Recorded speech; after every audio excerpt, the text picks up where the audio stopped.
Okay. You want to get the olive oil to it's just smoking, and then you put in your garlic, which you've mashed. You did that in the mortar and pestle.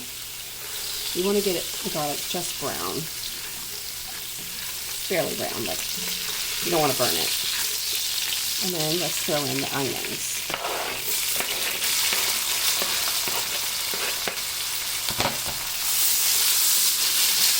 I'm doing this on high heat, but you obviously have to stay right with it. The onions will cool it down a little bit. You might have to wear glasses because the flavors are pretty strong. So you do this until you have the onions kind of a little bit translucent.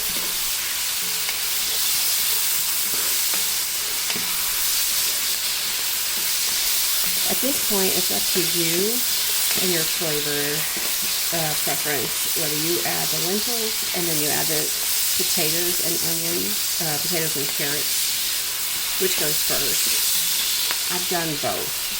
Today, I'm just going to go ahead and add the lentils, stir them around in the flavor. The potatoes and carrots can go like in an hour from now, so they're not completely mush. The same thing with cilantro, which I don't have cilantro. But the last couple times I've made it, I've just put it all together, and it seems to have worked out fine. Carrots.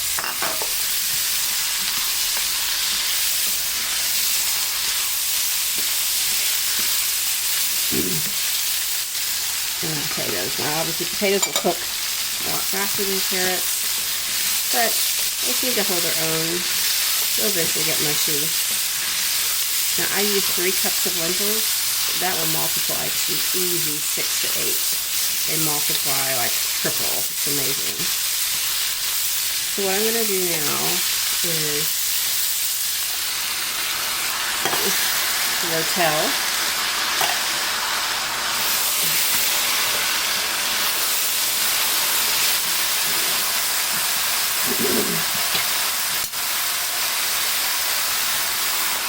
And this is regular diced tomatoes.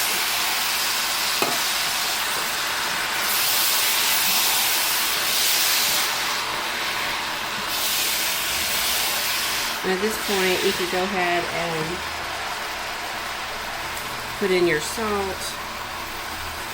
For some reason, potatoes soak in a lot of, and then depending on how much cumin you would like, is really, it comes to preference. I don't use a lot because there are some in the family who don't like a lot of it.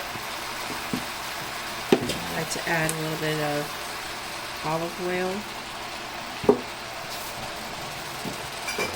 And I'm not sure the science, the chemistry behind it, but I always put a pinch of vinegar. It helps with any acid. It works with the olive oil.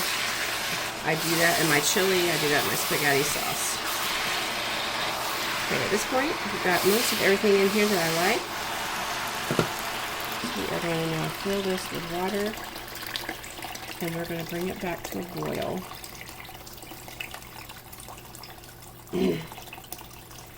If I had cilantro, I would add that at the end to get the most of the flavor so it doesn't get watered down. But last time I made it, there was no cilantro and it tasted great.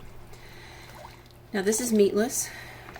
You can add sausage to this. You can add kielbasa slices, which I did buy some kielbasa slices that I'm going to put in after it's cooked, because that will be watered down. You do not want to add any meat until the end, because all this water, it will become very, you won't taste it.